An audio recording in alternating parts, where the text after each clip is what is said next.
Pourquoi as-tu le devoir de sortir du lot si tu souhaites faire passer un message ? Comment ne jamais sortir de l'esprit des gens et te distinguer instantanément sans en faire des tonnes ? Bienvenue dans Pouvoir et Influence, le podcast du dimanche à 10h30 qui dévoile les plus grandes stratégies d'influence et surtout comment t'en servir pour devenir un entrepreneur plus impactant et aller au bout de tes ambitions en maîtrisant les dynamiques sociales.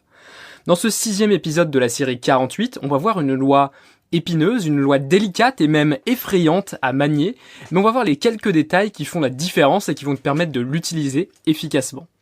Comme c'est le 6e épisode, c'est donc le dernier épisode test de ma série de podcasts.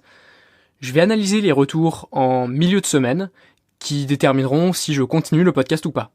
Donc ce que je t'invite à faire dès maintenant, c'est de laisser une note et un commentaire, et n'hésite pas à me contacter par mail. Tu trouveras mon adresse facilement à pouvoir-influence.fr pour me dire ce que tu penses du podcast et peut-être m'encourager à continuer. Aujourd'hui, on va fonctionner en 3 parties. La première, pourquoi tu dois absolument capter l'attention. Ensuite, on verra toutes les peurs qui peuvent t'empêcher de capter l'attention à tout prix et surtout comment les dépasser. Et puis on finira sur comment devenir un aimant à attention sans être un guignol. Donc commençons tout de suite sur pourquoi, pour quelles raisons tu dois capter l'attention à tout prix. Je pense que tu l'as remarqué, c'est un thème récurrent du podcast, les humains jugent sur les apparences et je te l'ai déjà expliqué plusieurs fois, c'est une question de mode économie d'énergie du cerveau, je vais pas tout réexpliquer. Et justement, les apparences, c'est quelque chose qui est valable uniquement si on te voit. Tu as beau avoir écrit le meilleur livre du monde, s'il n'y a pas de lecteur, tu n'as pas d'impact. Tu as beau avoir le meilleur blog du monde, le meilleur podcast du monde, être le meilleur employé du monde, être le meilleur militant du monde, être le meilleur entrepreneur du monde, si personne ne te voit, tu n'existes pas, tu n'as pas d'impact et tu ne comptes pas dans ce monde. Donc finalement, être vu, c'est indispensable, mais comment faire ? Comment faire ? Parce qu'aujourd'hui, il y a de la foule partout, Internet est devenu une place sur laquelle tu peux te lancer de plus en plus facilement, du coup le bruit est omniprésent, je sais pas combien de chaînes YouTube se lancent chaque jour, mais je pense que ça se compte en centaines, voire même en milliers. Donc comment faire ? Finalement, je pense qu'on peut prendre une analogie que tu as forcément en image dans ta tête, c'est celle des passages piétons au Japon.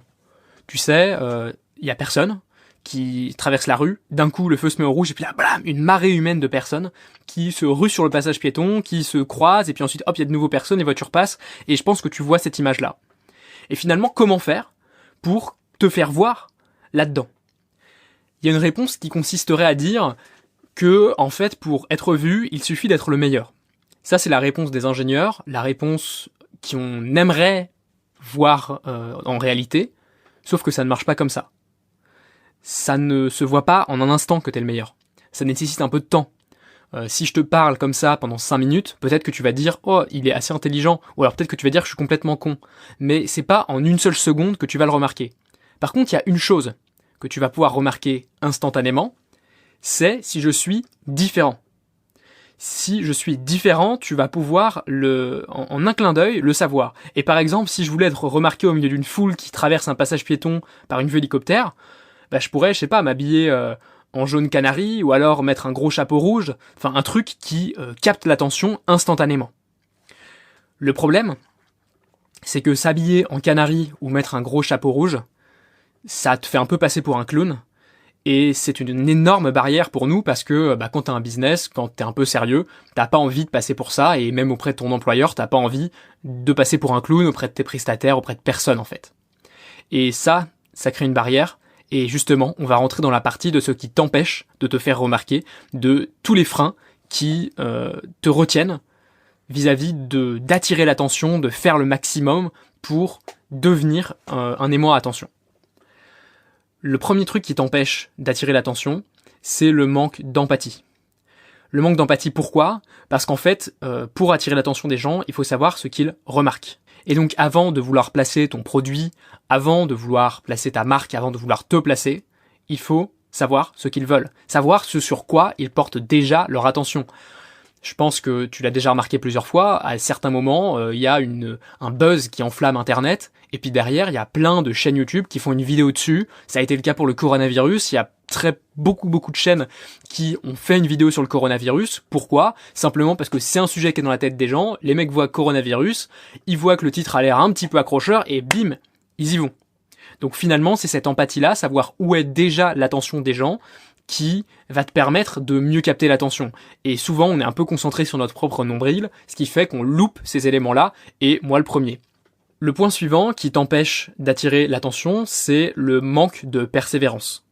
Parce que attirer l'attention, dans un monde où tout le monde peut parler, tout le monde peut crier, tout le monde peut faire un truc débile, eh ben ça prend du temps. Les résultats ne dépendent pas du mérite. Encore une fois, je te l'ai dit, si tu fais la plus belle vidéo du monde, c'est pas pour ça que YouTube va la recommander. Tu vas aussi devoir certainement essuyer des échecs. Je sais pas si tu crées du contenu ou pas, mais quand tu crées du contenu, tu le sais comme moi. Il y a des vidéos, tu mets des heures et des heures à les préparer, à faire un truc chiadé, à te dire que c'est génial, que ça va marcher, et puis finalement ça fait un flop, tu fais 200 vues et t'es dégoûté, et des vidéos, tu les prépares même pas, tu les balances comme ça en te disant bon allez, je viens de terminer ma semaine, je fais la vidéo en 2-2, je la balance, et ça fait des milliers de vues. C'est comme ça, on peut pas trop le prévoir, et il y a toutes ces mécaniques psychologiques, comme on n'est pas dans la tête exactement des gens, on n'a pas forcément une manière hyper prédictible de savoir ce qui va marcher. Et ensuite, évidemment, il y a un autre point, c'est que ça demande de l'effort. Ça demande de l'effort de se creuser la tête, d'être différent. Je pense que si tu veux faire une vidéo qui est un peu plus que la vidéo lambda du mec qui a fait 1000 vidéos et qui a 3 abonnés, il faut se creuser la tête, encore plus maintenant qu'en 2010 ou dans les années d'avant. Maintenant, dans tout ce que je t'ai dit, j'ai peut-être pas été très délicat. Ce qui fait que tu es certainement un petit peu réticent parce que ça mène une douleur chez toi. Et c'est une remise en question qui fait très très mal. C'est est-ce que je connais suffisamment bien mon marché ? Si tu connais pas suffisamment bien ton marché, on va bien sûr en parler dans tous les podcasts de pouvoir et influence. Mais connaître les personnes à qui tu as affaire, c'est finalement la base de l'influence. Tu peux également lire le livre de Robert Greene qui s'appelle The Power of Seduction. Je suis pas sûr que ce soit ça le titre, mais il y a séduction dans le titre en tout cas. Et il parle de ça plus abondamment et plus précisément en mode séduction qu'en mode pouvoir. On va passer maintenant au point suivant qui t'empêche de vraiment attirer l'attention, c'est le manque d'estime de toi. Le manque d'estime de toi qui se traduit dans le fait que tu as envie que les gens te voient comme tu es vraiment dans ta complexité. Ça, je le vois tout le temps, j'ai des clients qui vivent ça, c'est ce truc-là de dire non, mais moi j'ai pas envie d'être vu, parce que si je suis vu, les gens vont voir seulement un personnage de moi, et moi je veux que les gens me comprennent, je veux que tout le monde sache vraiment qui je suis, quelle personne sensible, quels sont mes intérêts, que je ne suis pas uniquement intéressé au sujet de mon entreprise, mais que j'ai des loisirs, que je fais ci, que je fais ça, mais je veux pas non plus trop qu'ils soient dans ma vie privée. Enfin bref, tu vois la prise de tête énorme. Prenons-la point par point. Le premier, c'est que c'est hyper égoïste de vouloir que les gens te connaissent dans ta complexité. Je te l'ai dit avant, ça coûte de l'énergie au cerveau. Et ce qui coûte de l'énergie au cerveau, c'est un peu le truc le plus difficile à avoir des gens.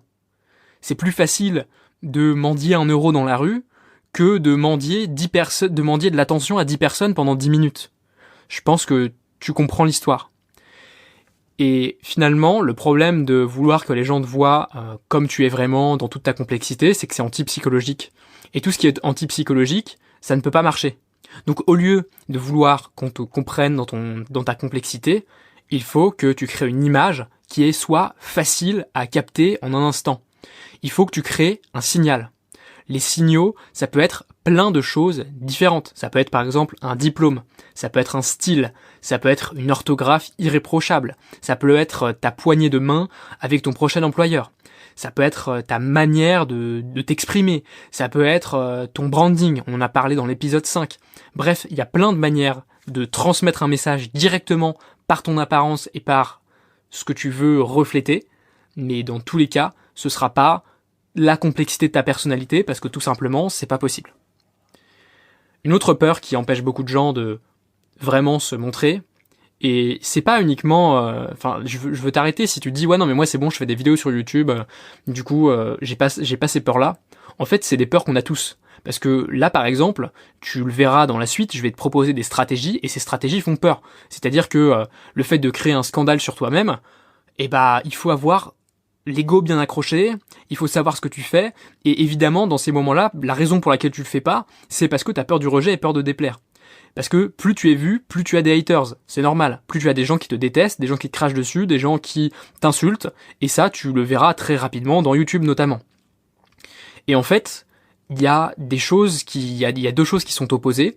Et je pense que tu le sais. C'est que être aimé, c'est opposé à la volonté de vouloir changer les choses. Parce que changer les choses, c'est toujours controversé. Il y a toujours des gens qui seront à fond derrière toi. Et d'autres, tu vois, un peu comme dans la querelle entre taxi et Uber, il y a des gens qui sont pas d'accord. Si tu as la certitude que ton projet a de la valeur, si tu as de la certitude que toi-même tu as de la valeur, il faut arrêter de t'excuser quand tu casses un truc. Tout simplement parce que, en fait, ta vision, c'est ce que tu penses qui est bon pour le monde, et tu n'as pas peur de déplaire, tu n'as pas peur du rejet. C'est exactement, je t'ai déjà parlé d'Uber, c'est exactement ça. Les mecs, ils arrivent dans un pays, bim, ils remplacent les taxis. Bon, après, il y a des lois qui se passent, ils font des trucs, mais ils sont pas en train de dire, ah, excusez-moi, en fait, je vais enlever mes voitures. Au contraire, ils essayent de lutter, ils essayent de continuer. C'est exactement pareil pour Airbnb. Airbnb a quand même bien cassé le secteur de l'hôtellerie. Et ils sont pas là en train de se dire, ah ouais, désolé, on n'avait pas prévu, du coup, on va arrêter. Est-ce que je peux vous rembourser les 3 années où vous avez perdu du chiffre d'affaires? On n'en est pas là. Ces personnes ont confiance dans ce qu'ils veulent faire. Ils savent que c'est plus important que leur petit ego au moment où ils vont créer quelque chose, et donc ils foncent. Avant de passer à des manières de combattre toutes ces peurs et tous ces trucs qui t'empêchent d'avancer, j'en ai encore 2 à te donner. La première, c'est la peur de te faire des ennemis. Parce que évidemment, comme si t'es Uber par exemple, tu vas froisser des gens de ton domaine. Et je suis certain que les patrons d'Uber ont reçu des tonnes de lettres de menaces de mort, etc. Enfin des trucs pas cool. Donc là, la question à te poser, c'est est-ce que je suis prêt à le faire ou pas? Et à ce moment-là, est-ce que mon ambition est alignée avec ce que je suis prêt à faire? Et ensuite, ce que je t'invite à faire, c'est d'écouter l'épisode 1 du podcast dans lequel je t'explique pourquoi tu devrais avoir des ennemis, pourquoi si t'en as pas, tu devrais t'en créer, et qu'est-ce que tu peux en tirer. Le dernier élément que j'ai à te donner, c'est que tu as la croyance que les choses sont définitives. Ce qu'on a vu la semaine dernière, c'est que même une réputation peut se reconstruire. Donc autant dire qu'il n'y a pas grand-chose qui est hyper définitif. Si tu te mets à jouer à long terme, si tu penses par exemple à 5 ans, il n'y a pas grand chose qui reste 5 ans après, à part peut-être une chose, un truc qu'on retient. Et je suis certain que si aujourd'hui tu arnaques un de tes clients et qui fait un buzz énorme et que tu as une super mauvaise presse, dans 5 ans les gens t'en tiendront pas rigueur si jamais tu as relevé la barre. Évidemment si tu continues à arnaquer tes clients et que c'était intentionnel et que tu veux poursuivre, ça va te faire une réputation à vie. Mais si c'est pas le cas, dans 5 ans, normalement, tout ira bien, à moins que t'aies fait un burn-out avant. Donc le dernier point, le point sur lequel je veux appuyer, c'est que tout évolue, tout change, et que tout est beaucoup moins définitif que ce qu'on pense. Même notre entreprise, même tous les projets qu'on met en place, même ce podcast par exemple, tout est moins définitif que ce qu'on pense. Tout évolue. Maintenant, j'ai envie de te donner 2 manières de combattre ces trucs-là avant de te dire comment devenir un aimant à attention sans être un guignol. La première chose, c'est que il est temps de mettre en pratique les connaissances psychologiques que tu as. Parce qu'en fait, il y a un grand problème dans les croyances et dans les peurs. Le problème, c'est que ce sont des choses qui sont irrationnelles. Et du coup, quand on est quand on est un peu intellectuel, quand on est un peu porté sur la réflexion, on a envie de se justifier de pourquoi on devrait faire un truc qui nous fait peur. Le problème, c'est que quand tu te justifies quelque chose, tu essayes principalement de le faire par la raison. C'est-à-dire que tu donnes des arguments rationnels sur pourquoi faire une vidéo c'est pas grave, pourquoi se faire jeter des tomates dans la rue c'est pas si grave que ça, pourquoi à long terme tout va bien aller. Et en fait, le souci c'est que ça ne se joue pas au même niveau. Le souci c'est que quand tu as une peur irrationnelle et que tu y confrontes un argument rationnel, ils ne se rencontrent pas. C'est des mondes parallèles. La seule chose qui te permet de rencontrer tes croyances, de les bousculer et d'aller au-delà, c'est l'action. C'est l'action qui va te permettre d'avoir de plus en plus confiance, qui va te permettre de continuer, et il n'y a que ça comme réponse. Donc on va arrêter de théoriser, on va arrêter de se demander pourquoi j'ai peur, blabla, on agit contre la peur, et c'est ça qui va te permettre d'y aller. Alors attention, faut pas non plus y aller trop comme un bourrin, parce que si tu fais des choses trop difficiles, ça va te faire complètement perdre ta confiance en toi, parce que tu vas pas y arriver, mais l'action est la clé. L'autre chose que je peux te recommander pour combattre ces problèmes-là, c'est de faire appel à un coach. C'est une personne qui est formée pour te faire évoluer. J'ai recours à ça dans plusieurs domaines de ma vie et personnellement, je trouve ça fantastique. Là, tout à l'heure, je sors d'une séance de coaching il y a 3 heures avec mon coach et je te dis qu'à chaque fois, ça remet les idées en place. Tu crois que t'as pas de problème, mais en fait t'en as un. Enfin, en tout cas, moi, c'est ce qui m'arrive à chaque fois. Maintenant qu'on a vu à quel point c'était important de devenir un aimant à attention et quelles sont les peurs qui pourraient te bloquer et comment les traiter, on va voir comment être un aimant à attention, mais surtout sans passer pour un guignol. On commencera par la stratégie du scandale avant de passer à la stratégie du mystère et de conclure le podcast. Commençons donc par la stratégie du scandale. C'est très contre-intuitif, mais c'est ce que nous affirme Robert Greene. Il faut avoir l'attention coûte que coûte. Ça veut dire l'attention positive comme l'attention négative. Pour lui, avoir un scandale dans la presse, c'est aussi bon qu'avoir un article élogieux dans la presse. Ce qui compte, c'est d'avoir des yeux sur toi. Dans les deux cas, c'est super. J'étais assez réticent à cette idée et je me suis dit que quand même, c'était un peu abusé, quoi. Parce que quand tu fais un bad buzz, il y a des gens qui se relèvent pas, il y a des gens qui dépriment, enfin, ça peut être assez grave. Et du coup, je me suis dit que ça allait être assez compliqué à traiter en podcast en étant d'accord. Et puis ensuite, je me suis rendu compte d'un truc, de certains exemples qui pourraient aller dans le sens de Robert Greene, des exemples actuels, et je te laisse te faire ton avis là-dessus. C'est que sa justification de tout ça, c'est qu'en fait, avoir l'attention, c'est avoir le pouvoir. Par exemple, YouTube a l'attention des gens. Donc ils ont recruté une armée de créateurs qui créent plein de vidéos et qui font que YouTube a l'attention des gens. Et c'est pour ça que YouTube peut mettre de la publicité devant les vidéos, que les vidéos soient critiquées, pas critiquées, nulles ou excellentes. Dans tous les cas, ça donne de l'attention à YouTube. YouTube gagne de l'argent. Première justification. Seconde justification, je pense que tu as entendu parler de Logan Paul, de Jake Paul, etc. C'est des youtubeurs américains qui se sont fait connaître parce qu'ils faisaient des conneries. Ils ont brûlé leurs meubles dans leur piscine, ils ont filmé un mec qui s'était pendu dans une forêt au Japon, enfin bref, c'est des mecs qui font des trucs vraiment débiles. Et pourtant, ces gamins, ces personnes qui semblent ne pas apporter autant de valeur que toi, gagnent beaucoup, beaucoup d'argent. Ils ont une influence folle. Des millions de vues sur chacune de leurs vidéos. Et finalement, c'est ça qui a fini de me convaincre que l'attention, positive comme négative, était une source de pouvoir.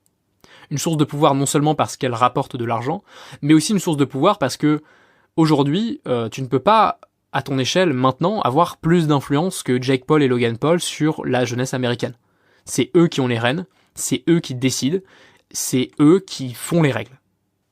Et finalement, la recette de toutes les personnes qui veulent de l'attention, qu'elle soit positive ou négative, elle est un peu toujours la même. La première étape, c'est que tu crées une foule en faisant quelque chose de différent. Par exemple, en brûlant ton matelas dans ta piscine. Tu peux faire des trucs plus intelligents aussi, ça te regarde.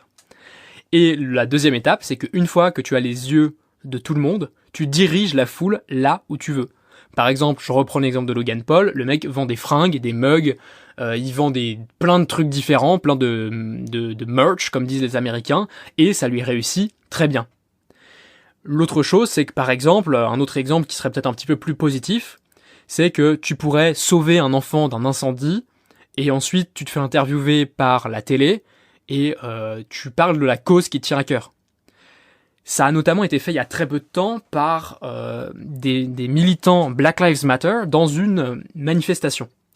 Donc pour te resituer, si t'es pas trop dans notre contexte actuel, là, ces dernières semaines, il y a eu beaucoup de manifestations pour le droit des Noirs. Pourquoi ? Parce qu'il y a George Floyd, un Américain, qui a été tué lors d'une interpellation. Ça a créé beaucoup de manifestations, beaucoup de prise de conscience sur ces sujets épineux.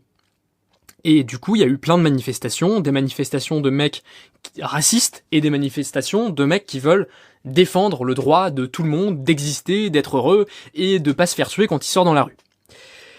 Et donc, dans ces manifestations, notamment à Londres, il y a eu une journée, 2 manifestations en même temps. Ça avait été interdit, mais bref, ça s'est fait quand même.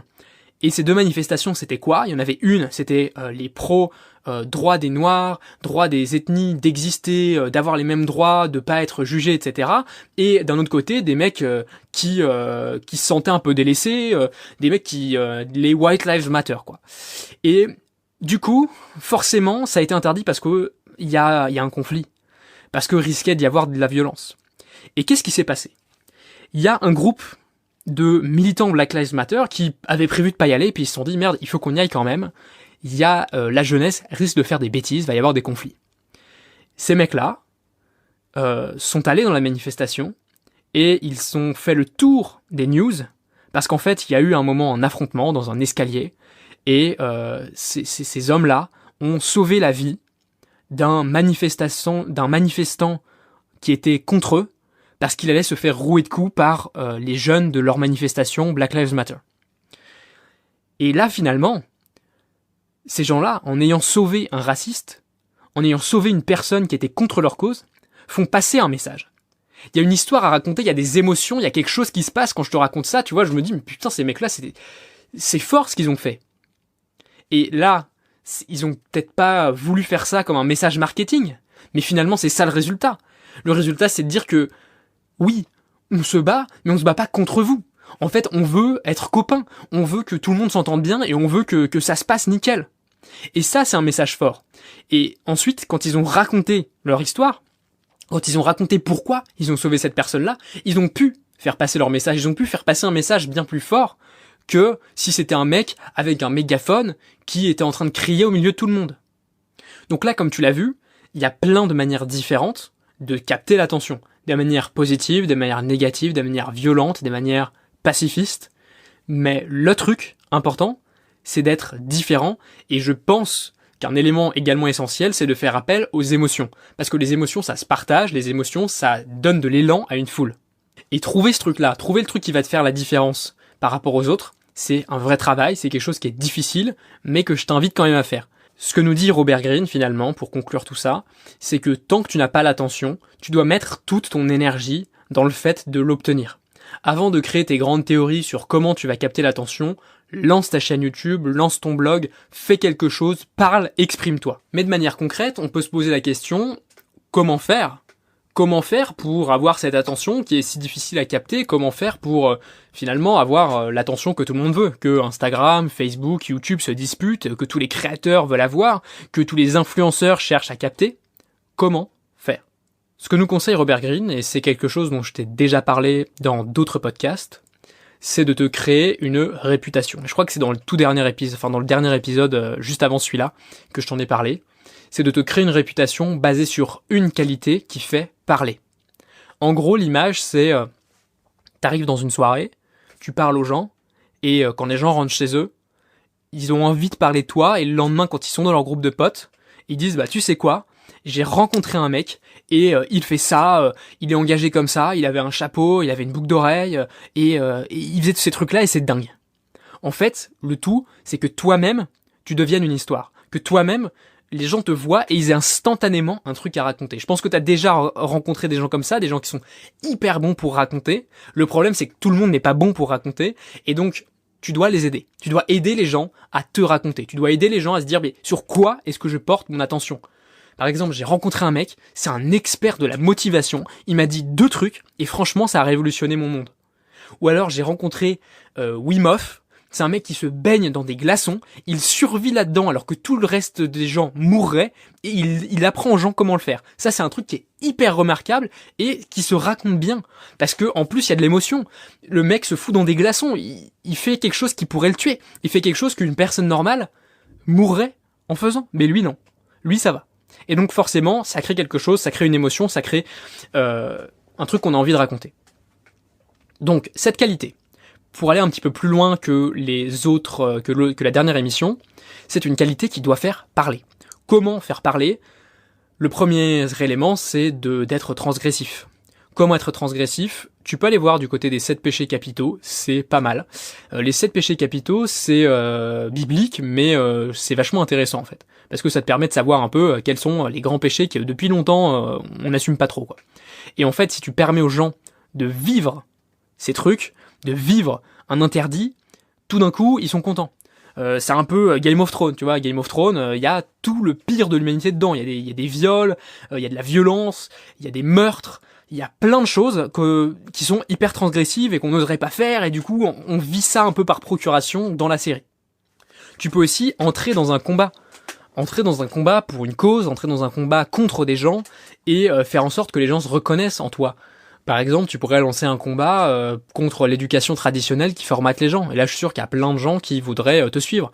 Le combat Black Lives Matter, c'est exactement ça aussi. Tu pourrais capitaliser là-dessus pour créer un message, créer une marque éthique qui reverse, je sais pas, de l'argent à une association qui promeut le droit à la justice pour les Noirs, par exemple. Parce qu'aux États-Unis et même en France, c'est un problème. Finalement, quand tu crées cette caractéristique, je pense qu'il faut avoir deux choses en tête. La première, c'est que cette caractéristique te rend unique, mais non seulement elle te rend unique, mais elle te rend aussi racontable. C'est-à-dire que les gens, ils te voient, ils se disent putain, j'ai un truc à raconter, j'ai une histoire géniale, et je pourrais enfin dire à mes potes que ma soirée était pas pourrie parce que j'ai rencontré une personne, mais waouh, elle est impressionnante. C'est cet effet-là que tu veux avoir. Et pour avoir cet effet, je pense que tu peux te poser une question qui est profonde, difficile, mais fort intéressante. C'est quelle est la chose que toi seul peux faire? Est-ce qu'il y a un truc dans ce monde que personne d'autre peut faire que toi, que tu es le meilleur à faire et que sur laquelle personne ne pourrait t'égaler? Je vais donner quelques exemples pour ça.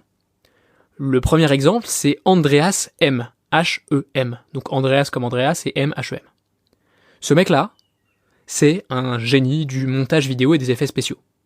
En gros, c'est un mec qui a sa petite caméra, son ordinateur, qui doit être quand même vachement puissant vu les effets qu'il fait, et il crée des vidéos incroyables. Le mec, je sais pas combien il a fait de vidéos, il a peut-être fait une dizaine, il a des centaines de milliers d'abonnés, simplement parce que c'est du jamais vu. Il fait des effets du genre Spider-Man, c'est qui lance sa toile d'araignée, qui attrape une canette de coca, c'est tellement bien fait que tu te dis putain, mais le mec c'est un réalisateur hollywoodien. Et ça l'a propulsé d'un coup. Et tout le monde avait envie de parler de lui, tout le monde avait envie de le raconter, de le rencontrer. C'est peut-être une des personnes qui a fait le moins de vidéos sur YouTube, genre une vingtaine, mais c'est une icône. Dans le milieu des photographes, des vidéastes, etc., tout le monde le connaît. Simplement parce que il fait un truc que lui seul peut faire, un truc qui se raconte, un truc que tu te dis mais waouh, regarde, j'ai vu cette vidéo, c'est un mec il a pas de budget, il est comme nous, et sauf qu'il a fait un truc hyper créatif qui se distingue vraiment du reste. L'autre personne dont je veux te parler, dont je t'ai déjà parlé dans ce podcast, c'est Gary V. Gary Vaynerchuk. C'est le CEO américain d'une entreprise, et ce mec est une machine à produire du contenu. Il doit publier 70 contenus par jour. Donc entre les posts Instagram, les stories, les vidéos, les podcasts, les articles, etc. Bon, il a une équipe qui fait ça pour lui, mais il fait quand même 70 contenus par jour. Qui ici, qui écoute ce podcast, fait déjà ne serait-ce que 70 contenus par semaine? C'est tout simplement énorme. Moi, on me voit déjà comme une personne hyper productive, et je fais, je sais pas, 25 contenus par semaine. 25 contenus par semaine vs 70 par jour, on est loin du compte. Pour toi-même créer ta caractéristique incroyable et racontable, tu peux te baser sur différents points, et je vais te donner quelques inspirations, mais évidemment le but c'est que toi-même tu trouves ce qui te rend complètement exceptionnel, remarquable et racontable. Le premier truc, c'est sur une expertise. Par exemple, je sais pas, t'es le plus grand expert du jeûne avec des épinards, et tu réussis à l'expliquer de manière fascinante. Une autre chose, ça pourrait être une caractéristique.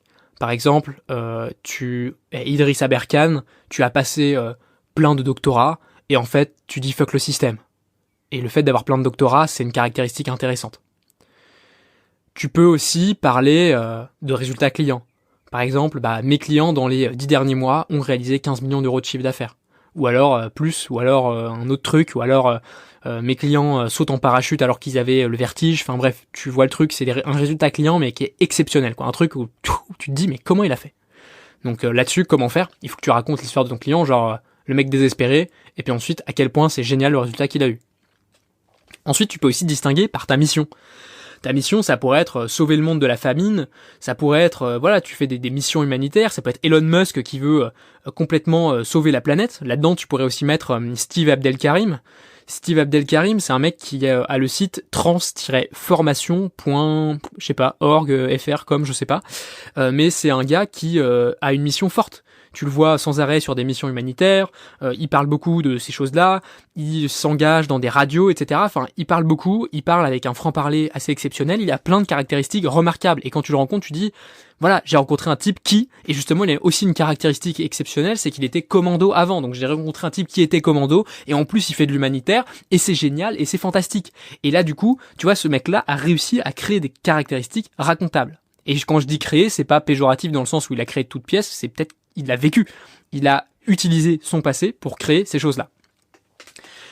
Autre élément, tu pourrais avoir un style de vie complètement exceptionnel. Par exemple, les gens qui parlent de van life, donc c'est des gens qui vivent dans un van aménagé et qui parcourent le monde en faisant du surf et du parapente. C'est des gens qui se distinguent par leur style de vie. Et quand ils arrivent dans une soirée, quand ils ont juste à dire, ouais, bah moi en fait j'habite à plein temps dans un van, je fais tout le temps du surf et de la planche à voile, et tout le monde est fan, tout le monde a envie de connaître la suite. Ça pourrait aussi être un style, une expression ou un univers particulier que tu as. Je pense bien sûr au rappeur PNL, donc pour ça tu peux regarder la vidéo d'analyse de Stan Leloup, même si tu n'es pas fan de PNL, moi je connais pas du tout ce qu'ils font. En dehors de la vidéo de Stan Leloup, tu peux voilà aussi avoir des expressions particulières, t'exprimer avec des mots, un langage, un truc qui est propre à ta communauté et que les gens reconnaissent et aiment. Et finalement, pour conclure avec cette stratégie de la caractéristique exceptionnelle et racontable, il faut que cette caractéristique-là devienne toi en fait. Il faut qu'elle s'exprime dans tout ce que tu fais. Et il faut que t'en fasses ton identité, il faut que t'en sois fier. Surtout, il y a un truc sur lequel tu dois faire attention, c'est qu'une fois que tu as choisi cette caractéristique, tu ne dois jamais, au grand jamais, t'en excuser. C'est le truc dont t'es fier, c'est ton étendard, c'est ton drapeau. Je sais pas, c'est comme si un militaire français enlevait son petit badge de la France parce qu'il arrive aux États-Unis. Non, au contraire, il veut montrer que il est vraiment français, qu'il est fier de ça, qu'il appartient à ce truc-là. Et si tu t'excuses de ta caractéristique fondamentale, c'est foutu. Trouve-en une autre, change de métier, change de vie, mais ça va pas le faire. Finalement, il faut que tu sois capable de la défendre contre tous, de montrer que tu as raison. C'est encore une fois l'exemple de Gary Vee. C'est un mec qui a une entreprise, une agence marketing qui fait des millions d'euros, et ce mec passe ses week-ends à faire des brocantes. Ce qu'il aime, c'est acheter des cartes de baseball américains et les revendre 2 fois le prix qu'il les a achetées. Enfin, c'est un loisir qui paraît complètement chelou pour un mec qui gagne hyper bien sa vie. Mais lui, il le revendique. Et qu'est-ce que ça fait passer comme message ? Ça fait passer comme message, mets ton bonheur avant l'argent. Et ça, c'est un message qui est assez important pour Gary Vee.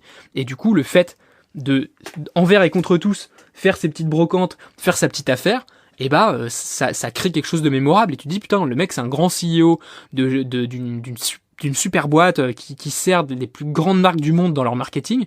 Et ce mec-là, il fait des vides-greniers et des ventes à domicile toutes les semaines, quoi. C'est ça, le fait d'avoir une caractéristique exceptionnelle.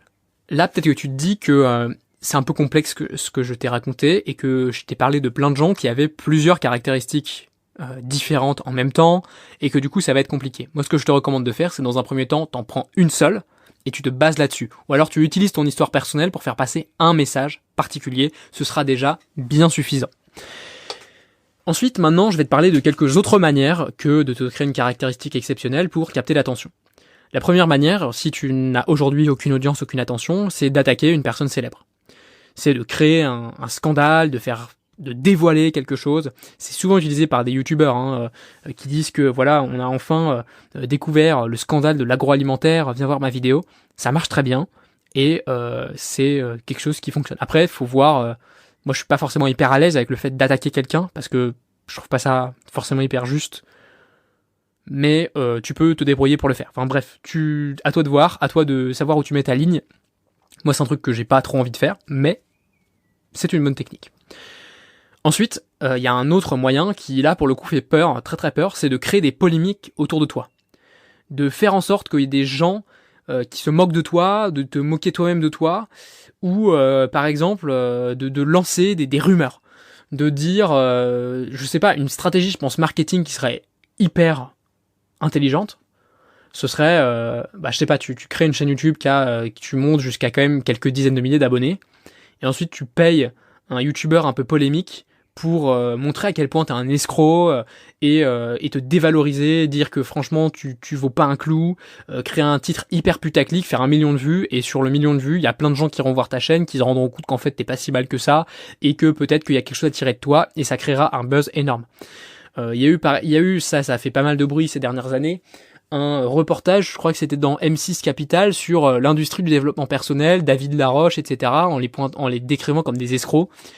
Et je pense que c'est un des trucs qui a boosté la notoriété de ces personnes-là. Simplement parce que ça leur a apporté de l'attention, ça a apporté des gens qui se sont intéressés au message, et finalement, quand la personne est intéressée à ton message, c'est là qu'elle t'écoute, c'est là que tu as une chance de la convaincre. Alors que quand elle te regarde même pas, bah jamais de la vie, tu as une chance de pouvoir faire en sorte qu'elle soit d'accord avec toi. Donc voilà, ça c'est une stratégie sur laquelle il faut avoir l'ego bien accroché, il faut réussir à persévérer et être très fort, mais je pense que c'est un truc qui peut très bien marcher. J'y réfléchis d'ailleurs moi-même sur comment je pourrais créer une polémique autour de moi. J'ai pas encore trouvé la réponse sur comment faire ça en toute délicatesse, mais voilà, ça, je continue à chercher, et si t'as des idées, n'hésite pas à m'en parler ou à le faire et à me montrer le résultat. Petit avertissement sur tout ça, avant de passer à la stratégie du mystère, c'est que tu auras toujours besoin de créativité pour garder le public en haleine.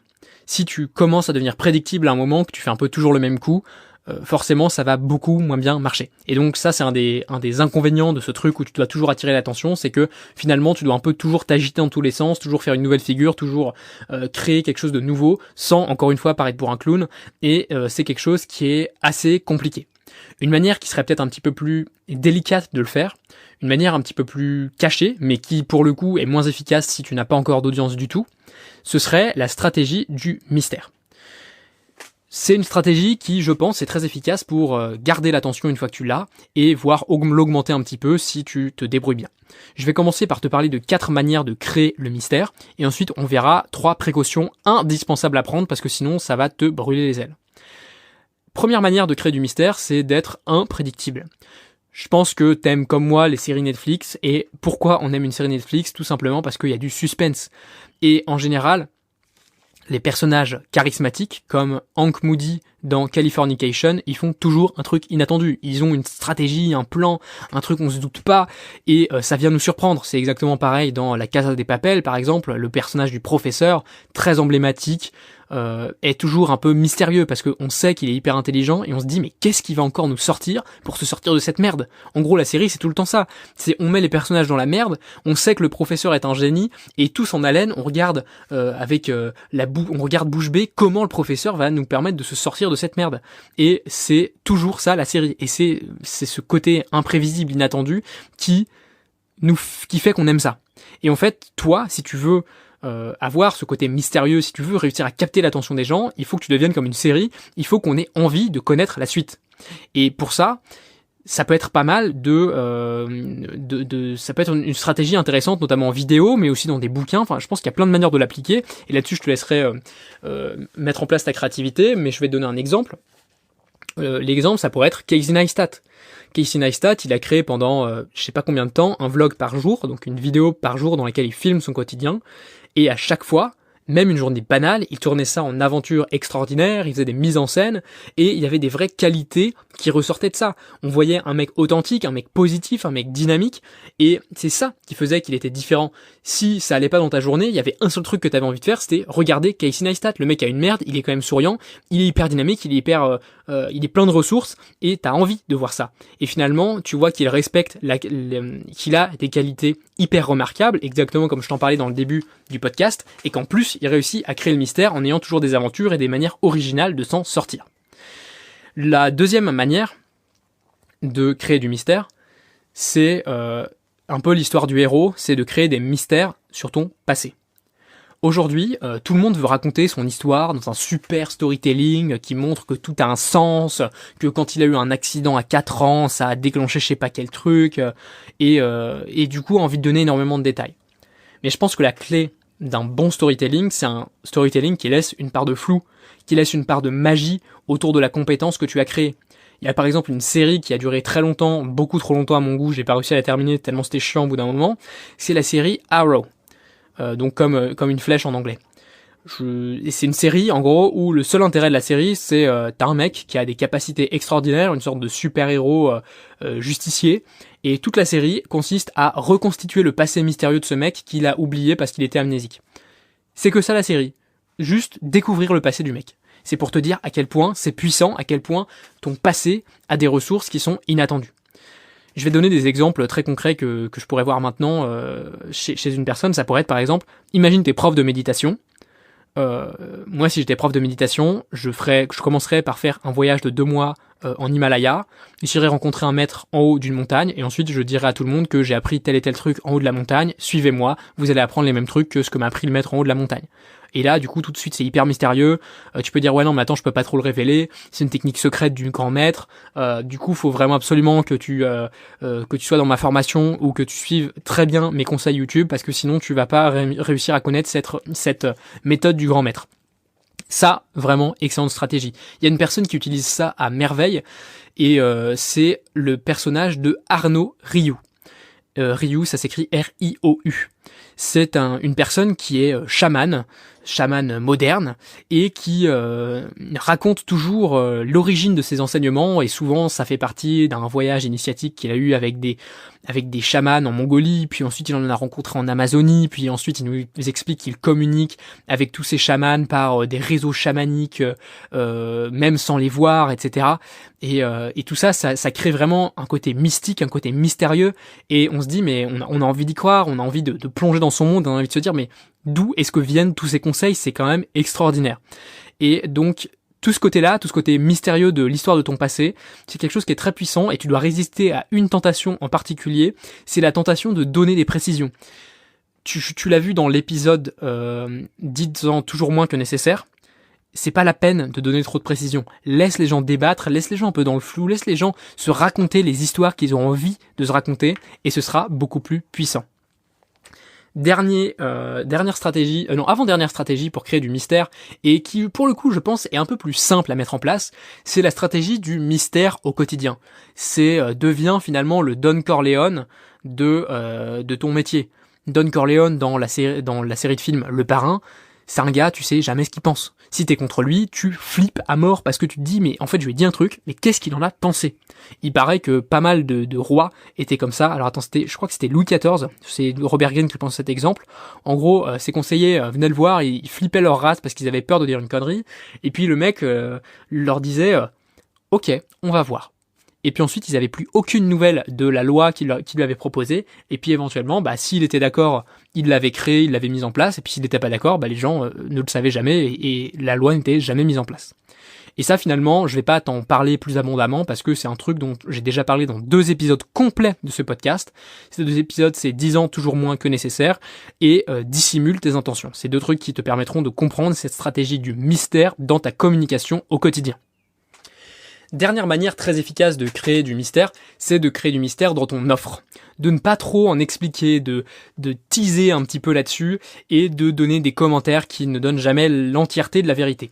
C'est une forme de marketing qui est extrêmement utilisée dans les formations où la curiosité bat son plein. C'est également très utilisé dans les immersions. Tu dis mais qu'est-ce qui va se passer? Je vais aller chez le créateur dans une super demeure ou alors au fin fond de la forêt et puis on va chanter autour du feu, mais qu'est-ce qu'on va se dire? Qu'est-ce qui va se passer?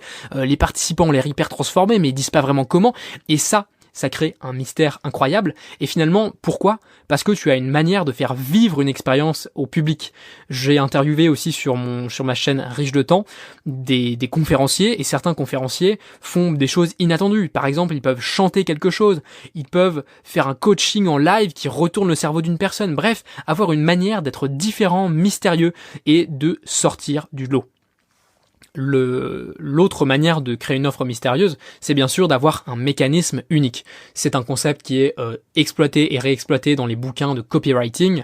C'est finalement d'avoir un peu une sauce secrète qui te permette de justifier la réussite de tes clients. Par exemple, si j'étais aujourd'hui coach en perte de poids, il y a tellement de gens qui ont tout vu sur la perte de poids, qui se disent ok mais en fait comment tu vas faire pour me faire perdre du poids, mais j'ai déjà tout vu, j'ai déjà tout testé, ça a pas marché pour moi, franchement arrête. Et en fait, toi, tu vas leur dire que tu fais perdre du poids grâce à une poudre de plantes qui a été récoltée en Amazonie par toi et 3 chamans avec qui tu es allé spécifiquement pour ça. Et en fait, ça a des effets, ça va te faire pipi vert pendant 2 semaines, mais après, tu vas voir, ça va te faire une perte de poids extraordinaire et tu vas jamais le reprendre. Là, la personne se dit, ouais, ok, bon, j'ai déjà tout testé, ça a jamais marché, mais là, franchement, si le mec est quand même allé dans l'Amazonie avec 3 chamans, que je vais faire pipi vert pendant 3 semaines et qu'après, je vais perdre mon poids définitivement, j'ai quand même un peu envie de le croire et j'ai envie d'avancer. Bon, t'es pas obligé d'être aussi extravagant, mais je pense que t'as compris, c'est avoir finalement ce mécanisme qui fait dire aux gens, rien n'a marché pour moi jusque-là, mais punaise, ce qu'il me dit, ça a l'air tellement convaincant, ça a l'air tellement original que j'ai envie de le suivre parce que c'est mystérieux. Alors que je pensais que cet épisode allait être hyper court, je vois qu'en fait il est hyper long. Donc je vais me dépêcher de te terminer cet épisode avec les 3 points de méfiance et je veux vraiment que tu les écoutes parce que c'est hyper important pour simplement bien mettre en application ce que je t'ai dit et pas te prendre les pieds dans le tapis. Le premier point, c'est de ne pas aller trop loin. Attention à ne pas mettre en place trop de mystères.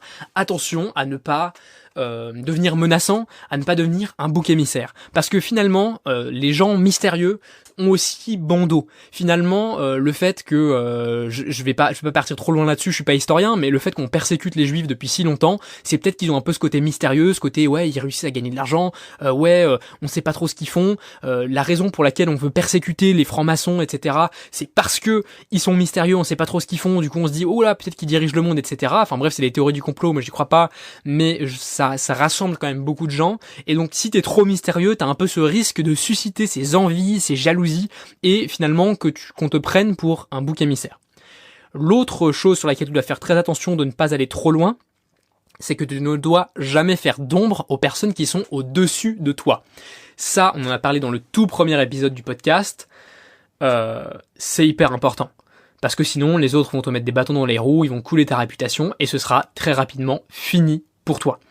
Dernier point sur le fait de ne pas aller trop loin, c'est qu'il ne faut pas paraître avare d'attention. Il faut pas qu'on ait l'impression que t'es là juste pour faire le show. Je pense que tu connais des gens comme ça, ou au moins t'en as connu dans ta jeunesse.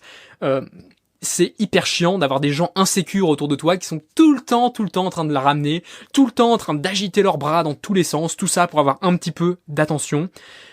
Pour bien jouer le jeu du pouvoir, pour bien jouer le jeu de l'influence, il faut savoir être discret et il faut savoir aussi quand se retirer, quand ne pas faire trop de bruit. Le point suivant, c'est que attention de respecter leurs croyances.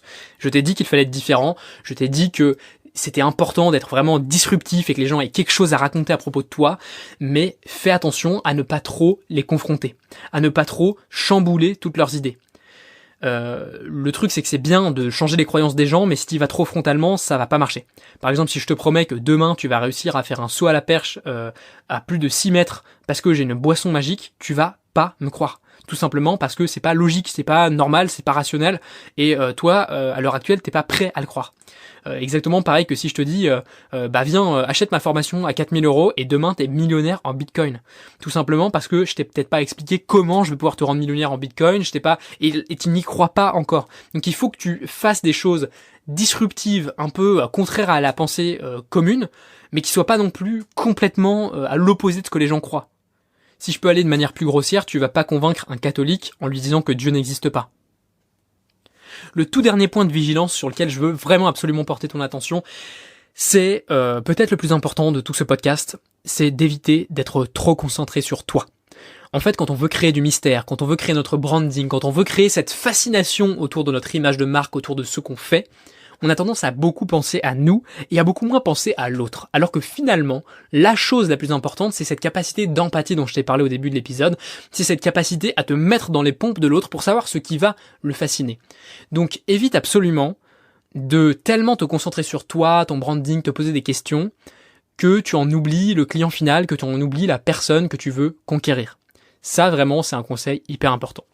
Donc pour conclure, j'ai vraiment du mal à résumer tout ce que j'ai dit dans cet épisode parce que c'est finalement assez riche, assez complexe.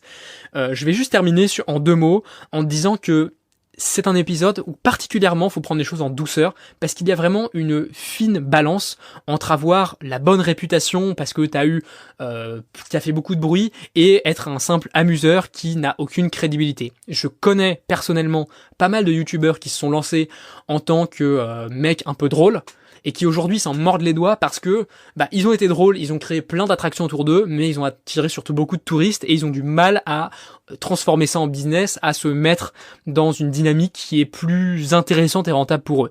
Donc fais bien attention à ça. Maintenant, il me reste plus qu'à te dire de partager l'épisode à un ami qui fait du bon travail et qui devrait développer son influence pour le promouvoir.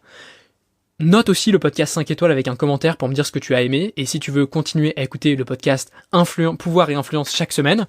Et pour ne rien louper de la suite de ta formation continue en pouvoir et en influence, abonne-toi à la newsletter sur pouvoir-influence.fr. Prends soin de toi. Bye.